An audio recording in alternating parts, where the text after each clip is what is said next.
আমার মেয়ে হঠাৎ করে বলতেছে, আম্মু আমি পেঁয়াজু খাবো। তো কী করব, আমি তো এমনিতে একটু অসুস্থ, তারপরেও মেয়ের জন্য মানে চেষ্টা করি যেন মেয়ের মুখে সবসময় হাসি ফুটাতে পারি। কারণ পৃথিবীতে মায়ের থেকে বাবার থেকে বড় কিচ্ছু আর একটা সন্তানের জন্য হয় না। তো মহান আল্লাহর কাছে অশেষ শুকরিয়া যে একটা মেয়ে দিল, মেয়ের কাছে থাকার তৌফিক দিল। আল্লাহ যেন এভাবে সারাটা জীবন একসাথে থাকার তৌফিক দান করে দেয়।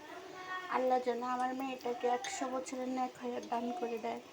কারণ সন্তানের চেয়ে পৃথিবীতে উত্তম কোনো সম্পদ নেই, যেটা আমি মনে করি। কে কী মনে করে সেটা আমি বুঝি না। আমার কাছে আমার সন্তানের থেকে বড় কিচ্ছু আর মনে হয় না এই পৃথিবীতে আছে। স্বামীর সন্তান, এদের নিয়েই আমার জীবন। সবসময় চেষ্টা করি ওদের মুখে হাসি ফোটানোর জন্য।